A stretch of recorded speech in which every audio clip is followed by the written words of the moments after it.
ಒಂದು ಹಳ್ಳಿಯಲ್ಲಿ ವಯಸ್ಸಾದಂತಹ ಅಜ್ಜಿ ತನ್ನ ಮೊಮ್ಮಗನೊಂದಿಗೆ ವಾಸ ಮಾಡ್ತಾ ಇದ್ರು. ಪ್ರತಿದಿನ ಅಜ್ಜಿ ತನ್ನ ಮೊಮ್ಮಗನಾದ ರಾಹುಲನಿಗೆ ನೀತಿಯ ಕತೆಗಳನ್ನ ಹೇಳ್ತಾ ಇದ್ರು. ರಾಹುಲ ಆ ಕತೆಗಳನ್ನ ಕೇಳಿ ಊಟ ಮಾಡಿ ರಾತ್ರಿಯ ವೇಳೆ ಮಲಗುತ್ತಿದ್ದ. ಪ್ರತಿದಿನ ರಾತ್ರಿ ಅಜ್ಜಿ ಹೇಳುವ ಕತೆಯನ್ನ ಕೇಳದೇ ಇದ್ದರೆ ಆ ದಿನ ಅವನಿಗೆ ಏನೋ ಕಳೆದುಕೊಂಡಂತೆ ಅನಿಸುತ್ತಿತ್ತು. ಹೀಗಿರುವಾಗ ಒಂದು ದಿನ ಅಜ್ಜಿ ರಾಹುಲನನ್ನ ಊಟಕ್ಕೆ ಕರೆದ್ರು. ಅದಕ್ಕೆ ರಾಹುಲ, ಅಜ್ಜಿ ಬಂದೆ, ಆದ್ರೆ ನೀವು ಇವತ್ತು ಕತೆ ಹೇಳಿದ್ರೆ ಮಾತ್ರ ನಾನು ಊಟ ಮಾಡ್ತೇನೆ ಎಂದು ಹೇಳಿದ. ಅದಕ್ಕೆ ಅಜ್ಜಿ, ಸರಿ ಸರಿ ಬಾ, ಕತೆ ಹೇಳ್ತೇನೆ, ಬೇಗ ಬಾ ಎಂದು ಕರೆದ್ರು. ಅಜ್ಜಿ ರಾಹುಲನಿಗೆ ಊಟ ಬಡಿಸುತ್ತಾ ಕತೆ ಹೇಳಲು ಪ್ರಾರಂಭಿಸಿದ್ರು. ರಾಹುಲ ಬಹಳ ಉತ್ಸಾಹದಿಂದ ಕತೆ ಕೇಳಲು ಸಿದ್ಧನಾದ. ಒಂದೂರಿನಲ್ಲಿ ಸೌಮ್ಯ ಎಂಬ ಹೆಂಗಸು ವಾಸ ಮಾಡ್ತಾ ಇದ್ಲು. ಅವಳು ನೋಡೋದಕ್ಕೆ ಬಹಳ ಕುರೂಪಿಯಾಗಿದ್ಲು. ಅವಳ ಮುಖದ ಮೇಲೆ ಭಯಂಕರವಾದ ಗಾಯದ ಗುರುತುಗಳಿದ್ದವು. ಅವಳು ಆ ಊರಿನ ರಸ್ತೆಯಲ್ಲಿ ನಡೆದುಕೊಂಡು ಹೋಗುವಾಗ ಜನರು ಅವಳನ್ನು ನೋಡಿ ನಗ್ತಾ ಇದ್ರು, ಅಲ್ಲದೆ ಅಪಹಾಸ್ಯ ಕೂಡ ಮಾಡ್ತಾ ಇದ್ರು. ಸಣ್ಣ ಮಕ್ಕಳು ಆಕೆಯ ಮುಖವನ್ನ ನೋಡಿ ಭಯದಿಂದ ಓಡಿ ಹೋಗ್ತಾ ಇದ್ರು. ಆದ್ರೆ ಸೌಮ್ಯ ಇದ್ಯಾವುದಕ್ಕೂ ತಲೆ ಕೆಡಿಸ್ಕೊಳ್ತಾ ಇರ್ಲಿಲ್ಲ. ಯಾಕಂದ್ರೆ ಅವಳು ಗೊತ್ತಿತ್ತು, ಜೀವನ ನಡೆಸಲು ಮುಖದ ಸೌಂದರ್ಯಕ್ಕಿಂತ ಮನಸ್ಸಿನ ಸೌಂದರ್ಯ ಮುಖ್ಯವೆಂದು. ಒಂದು ದಿನ ಸೌಮ್ಯ ರಸ್ತೆಯಲ್ಲಿ ನಡೆದುಕೊಂಡು ಹೋಗುವಾಗ ಊರಿನ ಜನ ಆಕೆಯನ್ನು ನೋಡಿ ನಗ್ತಾ ಇದ್ರು.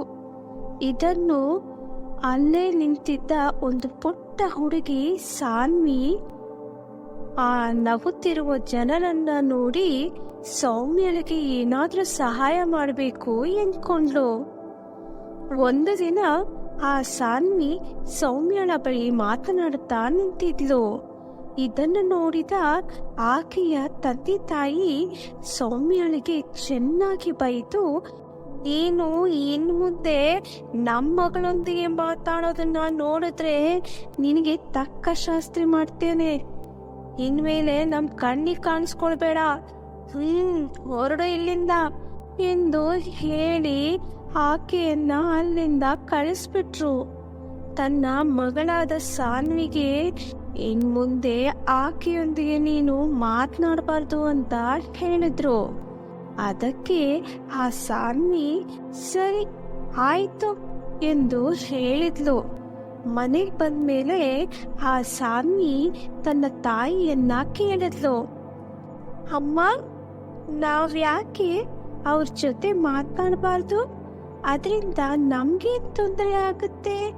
ನೀವು ಅಷ್ಟು ಜನರ ಮುಂದೆ ಆಕೆಯನ್ನ ಬೈಬಾರ್ದಾಗಿತ್ತು ಎಂದು ಹೇಳಿದ್ಲು.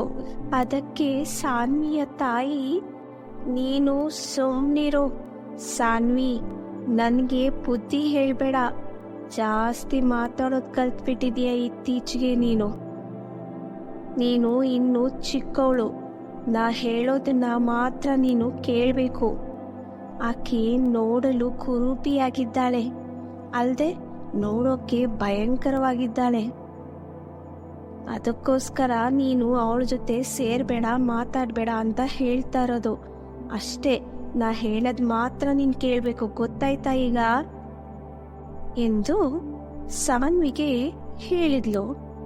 ಸಾನ್ವಿ ಈ ಮಾತುಗಳನ್ನು ಕೇಳಿ ಬಹಳ ಬೇಸರಗೊಂಡ್ಳು.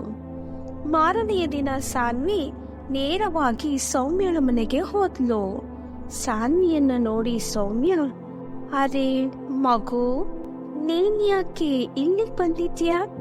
ಹೋಗು, ಇಲ್ಲಿಂದ ಹೋಗಮ್ಮ. ನೀನೇನಾದ್ರೂ ಇಲ್ಲಿರೋದನ್ನ ನೋಡಿದ್ರೆ ನಿನ್ ತಂದೆ ತಾಯಿ ಸುಮ್ಮನೆ ನನಗೂ ಬೈತಾರೆ, ನಿನಗೂ ಬೈತಾರೆ. ಹೋಗಮ್ಮ ಇಲ್ಲಿಂದ ಹೋಗು, ಮನೆಗೆ ಹೋಗು ಎಂದಳು. ಅದಕ್ಕೆ ಸಾನ್ವಿ, ಅಯ್ಯೋ ನೀವೇನು ಭಯ ಪಡಬೇಡಿ, ನನ್ನ ತಂದೆ ತಾಯಿ ಇವತ್ತು ಊರಿನಲ್ಲಿ ಇಲ್ಲ, ಅವರು ಪಕ್ಕದೂರಿಗೆ ಮದುವೆಗೆ ಅಂತ ಹೋಗಿದ್ದಾರೆ, ಬರೋದು ಸಂಜೆ ಆಗುತ್ತೆ, ನೀವೇನು ಚಿಂತೆ ಮಾಡಬೇಡಿ ಎಂದು ಹೇಳಿದ್ಲು. ಆದ್ರೆ ನೀವು ನನ್ನ ಪ್ರಶ್ನೆಗೆ ಉತ್ತರ ಕೊಡಿ,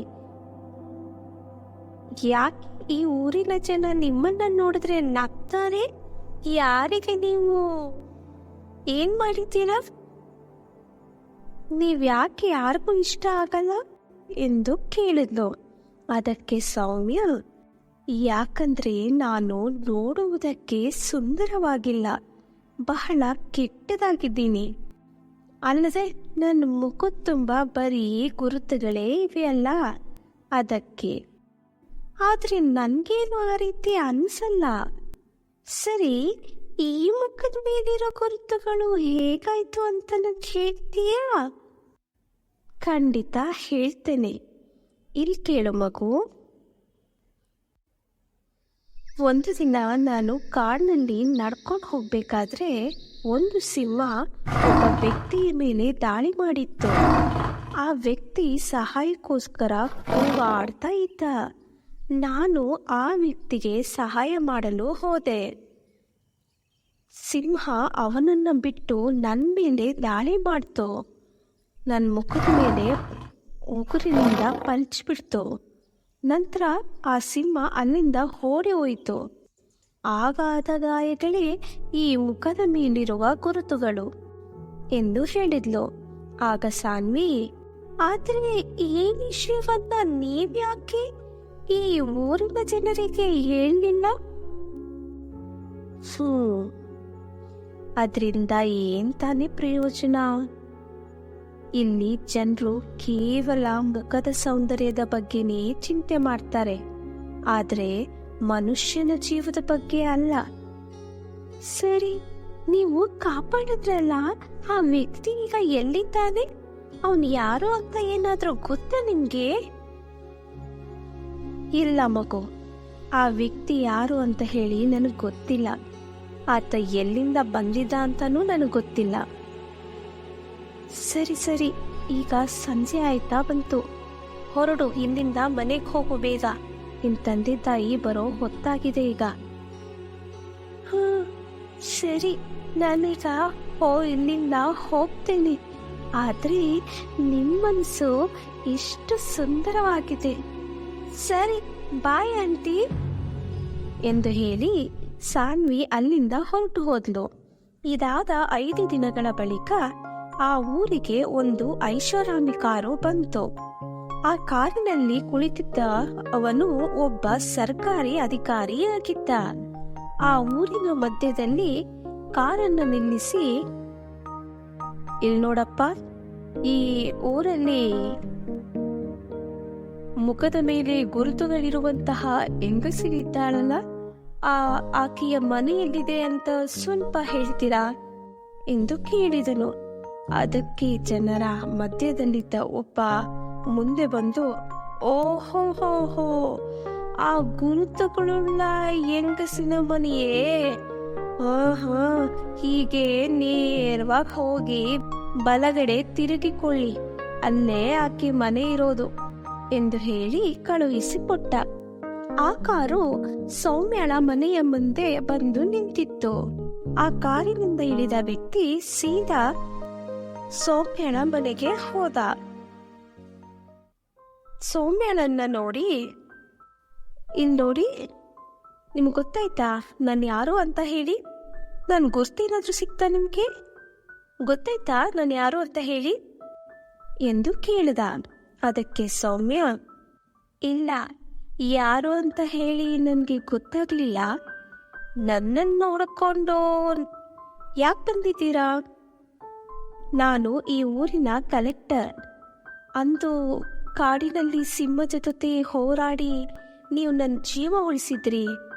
ಅಂದು ನಿಮ್ಮಿಂದ ನನ್ನ ಪ್ರಾಣ ಉಳಿತು.